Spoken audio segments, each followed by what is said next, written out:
Saludos de nuevo por acá en el canal Hecho Nuevo TM. Es para mí de mucha alegría compartir contigo y continuar con la publicación titulada Restaurados con propósito. En la ocasión anterior estuve haciendo referencia sobre la necesidad, la condición de las personas a las que este escritor, conocido como el apóstol Pablo, hace referencia a través de su carta a los de Éfeso. Allí pues muestra el estado, la condición de estas personas, tal como usted lo escuchó en la publicación anterior. Hoy, obviamente, estaré compartiendo sobre ese proceso, esa forma, cómo Dios restauró a esas personas, pero también con una pregunta en mente. ¿Dios también restaura a las personas en la actualidad? ¿Cuál es la condición de las personas en estos tiempos, en estos días? Pues parte de esa respuesta la tendremos en la publicación en el día de hoy, concentrada especialmente en la forma, en la manera como Dios restauró a estas personas. Y en una próxima publicación estaremos chequeando, haciendo un diagnóstico de la sociedad actual y el por qué necesitan de igual manera ser restaurados por Dios. Una vez más, bienvenidos a Hecho Nuevo TM.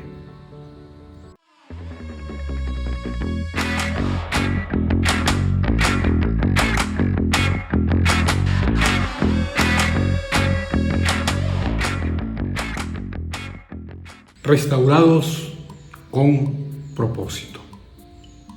¿Cómo Dios restauró a estas personas? ¿Qué utilizó? ¿Cuál fue la forma como les dio una nueva vida, los recreó? Bueno, el autor, el apóstol Pablo, responde esta pregunta y podemos de alguna manera pues conocer específicamente el proceso que Dios utilizó.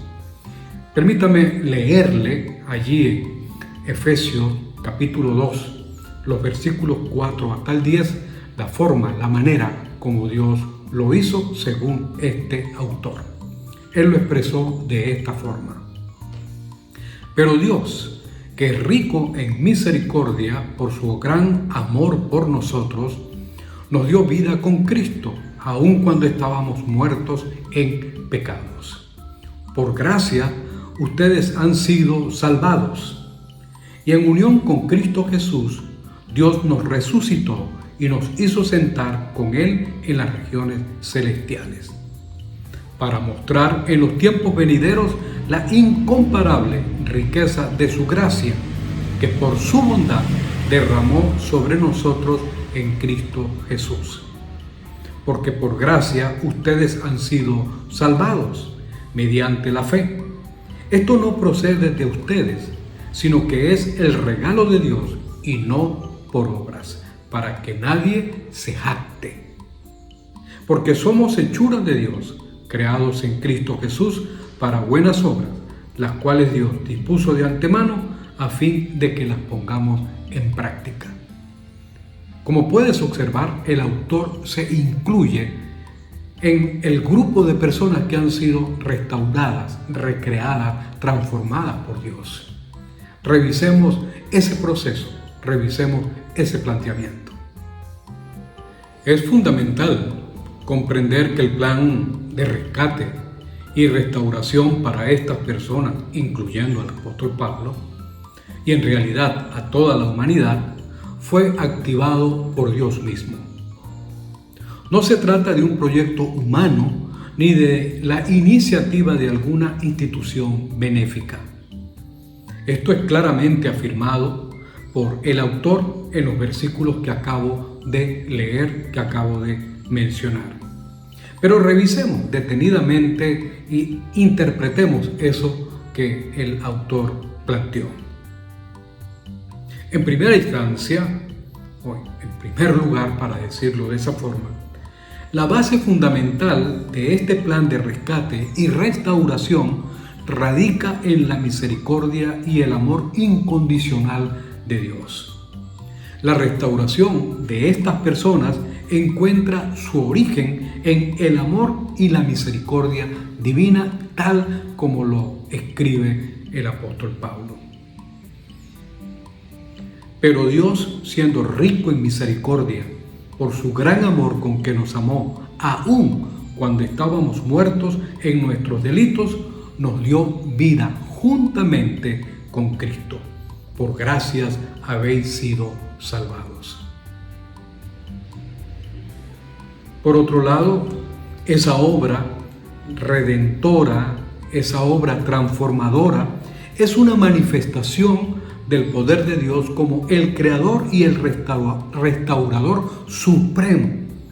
Dios nunca ha abandonado a su creación y de manera totalmente inmerecida les ha restaurado. Es por pura gracia de Dios. Como dijeron los reformadores en su tiempo, solamente por la gracia de Dios. Pero también el autor les recordó que el medio perfecto elegido por Dios para llevar a cabo esa obra de recreación fue la muerte y resurrección de Jesucristo. Bajo ese acto, tanto los de Éfeso como toda la humanidad tienen la oportunidad de ser restauradas y renovadas. No se trata de un logro humano ni del cumplimiento de la ley mosaica, sino de la gracia de Dios a través de su Hijo Jesucristo, solamente por la gracia de Dios. Como resultado de la obra a través de Cristo, los de Éfeso y el apóstol Pablo experimentaron una restauración genuina y una nueva creación.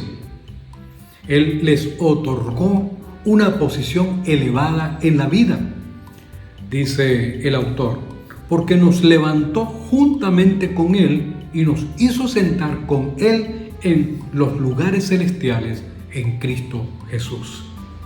Sorprendentemente, Pablo les permite conocer a estas personas un detalle bastante interesante. Les dijo que en el futuro Dios podría utilizarlos como ejemplo de la asombrosa riqueza de su gracia y bondad, como se manifiesta en todo lo que ha hecho por ellos al unirlos a Cristo. Pablo y los cristianos de Éfeso se convirtieron en ejemplos vivos de lo que Dios puede hacer en la vida de aquellos que deciden creer en Él. Son testimonios vivientes de la manifestación de su gracia y su misericordia, esa misericordia que es sin excepción para todas las personas. Hoy nosotros estamos recibiendo esta información y contemplamos lo que Dios hizo en ellos, pero también nos informa lo que Dios puede hacer en el resto de la humanidad. Él más adelante amplía por qué solamente por gracia y no tanto fruto de los méritos, de los esfuerzos del ser humano para tratar de entrar en una relación diferente con Dios y tener un tipo de vida distinta. Pablo escribió: Dios los salvó por su gracia cuando creyeron. Ustedes no tienen ningún mérito en eso. Es un regalo de Dios. Escuchemos bien, es un regalo de Dios. Es un regalo de Dios para todos aquellos que han creído en Él, tanto en el pasado como en el presente. Solamente por su gracia, solamente por su misericordia. Fue esta obra divina que le permitió a los reformadores insistir y exponer solo gratia, solamente la gracia.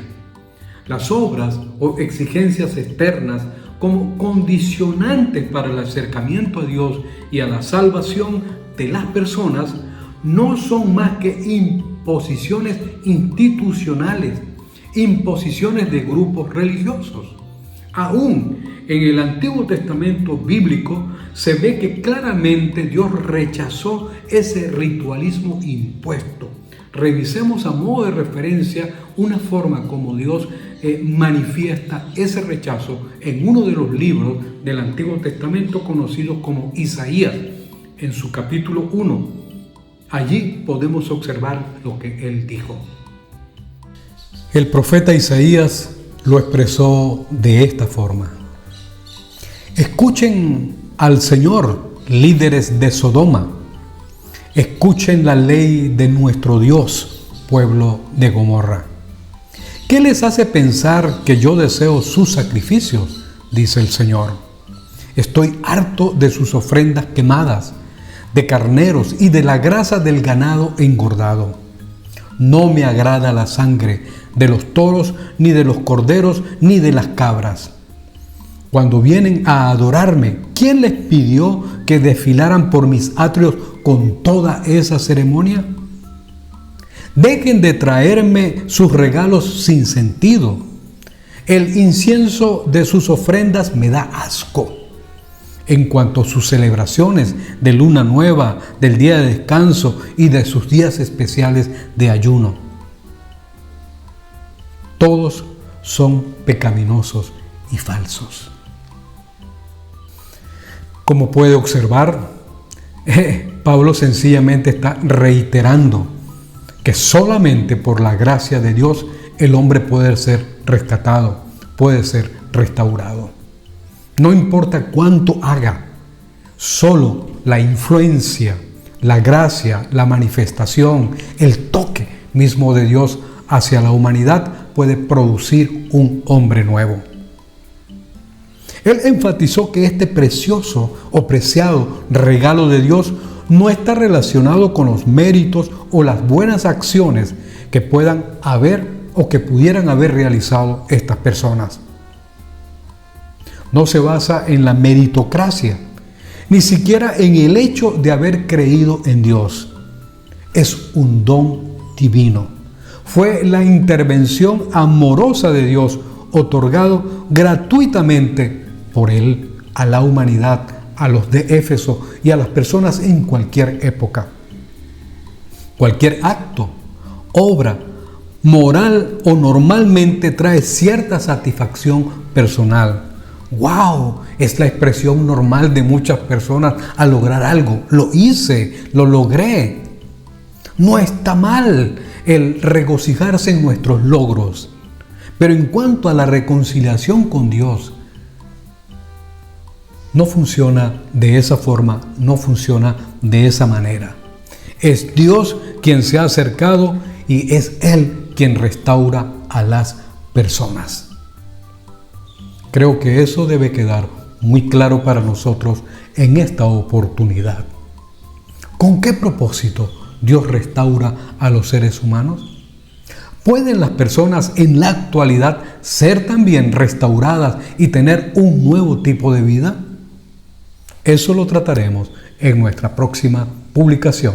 No te la pierdas.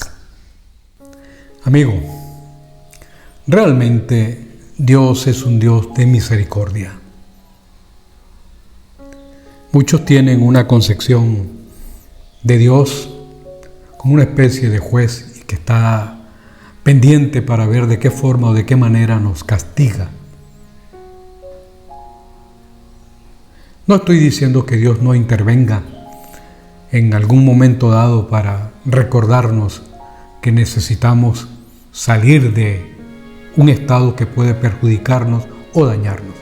Lo que estoy diciéndole o les acabo de plantear es que solamente por la gracia de Dios los seres humanos pueden y tienen la oportunidad de ser convertidos en una nueva persona, en una persona diferente, que aporte, que beneficie a esta sociedad, que pueda de igual manera contribuir para que otras personas también lleguen a conocer el amor y la gracia de Dios. Así que es muy importante que usted no solo escuche esta publicación, sino que también la comparta con otras personas, Creo que hay una urgente necesidad en medio de un mundo lleno de tanta violencia, tanta desesperanza, tanta miseria. Los hombres necesitan ser transformados. Ese es mi planteamiento para ustedes. Los hombres necesitan tener otro tipo de vida. La humanidad necesita cambiar de rumbo. Dios puede hacerlo en tu vida y en la vida del resto de la humanidad. Bueno, llegamos al final de esta publicación, pero no te pierdas la próxima. Estaremos respondiendo esa pregunta: ¿para qué Dios restaura a los seres humanos? ¿Para qué restauró a aquellas personas? ¿Puede la humanidad en la actualidad también ser restaurada? Pues no te pierdas nuestra próxima publicación. Muchas gracias por llegar hasta acá y no olvides suscribirte a nuestro canal Hecho Nuevo TM. Bendiciones.